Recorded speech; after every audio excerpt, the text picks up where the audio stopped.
Hello friends, welcome to smile talk paramedical channel. Friends, result announcement ಆಗಿದೆ 3ನೇ ವರ್ಷದ ವಿದ್ಯಾರ್ಥಿಗಳದ್ದು ಮಾತ್ರ. ಆದರೆ ಟೆಕ್ನಿಕಲ್ ಪ್ರಾಬ್ಲಮ್ ತುಂಬ ಆಗಿದೆ ವಿದ್ಯಾರ್ಥಿಗಳಲ್ಲಿ. ಏನು ಟೆಕ್ನಿಕಲ್ ಪ್ರಾಬ್ಲಮ್ ಅಂದರೆ, ವಿದ್ಯಾರ್ಥಿಗಳ ರಿಸಲ್ಟ್ಗಿಂತ ಅಂದರೆ ಅವರು ಬರೆದಿರುವಂಥ ಎಕ್ಸಾಮ್ಗಿಂತ ಜಾಸ್ತಿ ಮಾರ್ಕ್ಸ್ಗಳನ್ನು ಇಲ್ಲಿ ಕೊಟ್ಟಿದ್ದಾರೆ. ಆಮೇಲೆ ಒಂದಷ್ಟು ವಿದ್ಯಾರ್ಥಿಗಳದ್ದು ಸಬ್ಜೆಕ್ಟ್ ಮಿಸ್ ಆಗಿದೆ ಮತ್ತು ಒಂದಷ್ಟು ವಿದ್ಯಾರ್ಥಿಗಳದ್ದು ಮಾರ್ಕ್ಸ್ 0 ತೋರಿಸ್ತಾ ಇದೆ. ಎಲ್ಲ ಸಬ್ಜೆಕ್ಟು ಎಲ್ಲ ವಿದ್ಯಾರ್ಥಿಗಳು 0 ತೋರಿಸ್ತಾ ಇದೆ. ಇದು ಏನು ಕಾರಣ ಅಂತಂದರೆ, ಇದಕ್ಕೆ ಒಂದು ಟೆಕ್ನಿಕಲ್ ಪ್ರಾಬ್ಲಮ್. ಯಾಕಂದರೆ ಬೋರ್ಡ್ ಇವಾಗ ಬಂದಿದೆ, ಈಗ ಸಾಲ್ವ್ ಅದಂತೂ ಮಾಡೋದಿಲ್ಲ. ಸೊ ಇದನ್ನು ನಾಳೆಗೆ ಬೋರ್ಡ್ ಓಪನ್ ಆದಮೇಲೆ ವರ್ಕಿಂಗ್ ಡೇ ಒಳಗಡೆ, ನಾಳೆಗೂ ಕೂಡ ಸೆಕೆಂಡ್ ಸ್ಯಾಟರ್ಡೇ ಇದೆ, ನೋಡಬೇಕು ಏನಾಗುತ್ತೆ ಅಂತೇಳಿ. ಯಾಕಂದ್ರೆ ನಾಳೆಗೂ government second Saturday, fourth Saturday ಇರೋದರಿಂದ ಯೂಶ್ವಲಿ ಪ್ಯಾರಾಮೆಡಿಕಲ್ ಬೋರ್ಡ್ ಬಂದಿರುತ್ತೆ. ಬಟ್ ಅದು ವರ್ಕ್ ಫ್ರಮ್ ಹೋಮ್ ಮಾಡ್ತಾರೋ ಅಥವಾ ನಾಳೆಗೆ ಏನಾದರೂ ಬೋರ್ಡಿಗೆ ಬಂದು ಎಕ್ಸ್ಟ್ರಾ ಒಂದು ಕೆಲಸವನ್ನು ಮಾಡಿ ವಿದ್ಯಾರ್ಥಿಗಳ ಒಂದು ಟೆಕ್ನಿಕಲ್ ಪ್ರಾಬ್ಲಮ್ ಸಾಲ್ವ್ ಮಾಡ್ತಾರೆ ಅಂತ ಕಾದು ನೋಡಬೇಕು. ಬಟ್ ಯಾರೆಲ್ಲ ವಿದ್ಯಾರ್ಥಿಗಳು ಇವಾಗ ನೀವು ರಿಸಲ್ಟ್ ನೋಡ್ಕೊತಾ ಇದ್ದರೆ ಸರ್ವರ್ ಬಿಸಿ ಬರ್ತಾ ಇದೆ. ಸೊ ಸರ್ವರ್ ಯಾಕಂದರೆ ಎಲ್ಲ ಕಡೆಯಿಂದ ಕೂಡ ಎಕ್ಸೆಸ್ ಆಗ್ತಾ ಇದೆ. ಹೀಗಾಗಿ ನೀವೇನು ಮಾಡಿ ಅಂತಂದರೆ ಲೇಟ್ ನೈಟಾಗಿ ಚೆಕ್ ಮಾಡ್ಕೊಳ್ರಿ. ಆಮೇಲೆ ಯಾರದೆಲ್ಲ ವಿದ್ಯಾರ್ಥಿಗಳದ್ದು ಮಾರ್ಕ್ಸ್ ಪ್ರಾಬ್ಲಮ್ ಆಗಿದೆ, ಸೊ ಅಂಥ ವಿದ್ಯಾರ್ಥಿಗಳು ನೀವು ನಾಳೆ ಮಧ್ಯಾಹ್ನ ತನಕ ಕಾಯಬೇಕು, ಇಲ್ಲಾಂದರೆ ಸೋಮವಾರ ತನಕ ಕಾಯಬೇಕು. ಯಾಕಂದರೆ ನಾಳೆಗೆ ಬೋರ್ಡ್ ಓಪನ್ ಇದ್ದರೆ ನಿಮ್ಮ ಟೆಕ್ನಿಕಲ್ ಅಂದರೆ ಏನು ಮಾರ್ಕ್ಸ್ ಹೆಚ್ಚು ಕಡಿಮೆ ಆಗಿದೆ, 100ಕ್ಕೆ 150, 160, 112 ಈ ಥರ ಮಾರ್ಕ್ಸ್ಗಳನ್ನು ಕೊಟ್ಟಿದ್ದಾರೆ.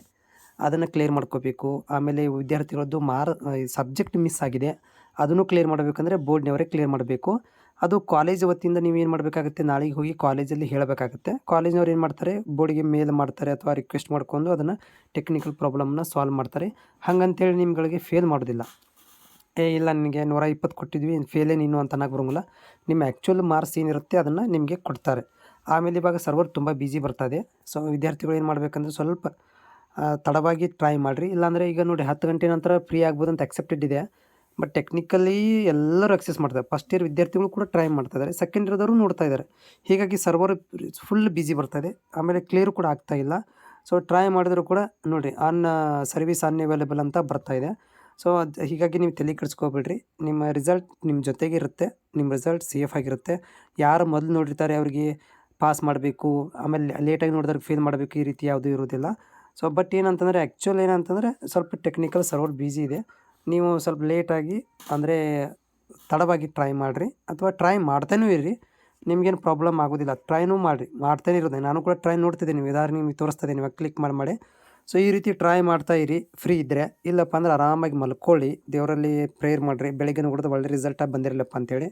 ಅಥವಾ ನೀವೇನು ಮಾಡಿ ಅಂದರೆ, ಈಗ 10 ಗಂಟೆ ತನಕ ನಿಮ್ಗೆ ಟೈಮ್ ಕೊಟ್ಟಿದ್ದೆ, ಈಗಾದರೂ ಕ್ಲಿಯರ್ ಆಗಿಲ್ಲ, ಈಗ 10 ಗಂಟೆ ಆಗಿದೆ ಟೈಮ್ ಈಗ, ಬಟ್ ಸರ್ವರ್ ಬಿಸಿ ಬರ್ತಾಯಿದೆ. ನಾಳೆಗೆ ಟ್ರೈ ಮಾಡಿರಿ, 11 ಗಂಟೆ ಮೇಲೆ ಟ್ರೈ ಮಾಡಿರಿ, ಇನ್ನೊಂದು ತಾಸು ಬಿಟ್ಟು ನೋಡಿ, 2 ತಾಸು ಬಿಟ್ಟು ನೋಡಿ. ಅಥವಾ ಹಾಸ್ಟೆಲಲ್ಲಿರೋರಂತೆ ಮಲಗೋದಿಲ್ಲ, ಅವರೇ ಬೆಳತನಕ ನೋಡ್ತಾ ಕೂತ್ಕೊಳ್ರಿ, ಏನು ಮಾಡೋಕ್ಕೆ ಸಾಧ್ಯವಿಲ್ಲ. ಬಟ್ ಸರ್ವರ್ ಬಿಸಿ ಅಂತೆ ಬರೋದು, ಯಾಕಂದರೆ ಎಲ್ಲರೂ ಎಕ್ಸಸ್ ಅಟ್ ಎ ಟೈಮ್ ಮಾಡ್ತಾಯಿದ್ದಾರೆ. ಎನಿ ಹೌ ಯಾರಿಗೆಲ್ಲ ಪ್ರಾಬ್ಲಮ್ ಆಗಿದೆ ಅದನ್ನು ನಾಳೆಗೆ ನಿಮಗೆ ಕ್ಲಿಯರ್ ಮಾಡ್ತಾರೆ ಮಧ್ಯಾಹ್ನ ತನಕ. ಇಲ್ಲ ನಾಳೆಗೆ ಗೌರ್ಮೆಂಟ್ ಏನಾದರೂ ರಜೆ ಇದ್ದರೆ ಅಂದರೆ ಬೋರ್ಡ್ ರಜೆ ಇದ್ದರೆ ಸೋಮವಾರ ತನಕ ಕ್ಲಿಯರ್ ಮಾಡಿಕೊಡ್ತಾರೆ.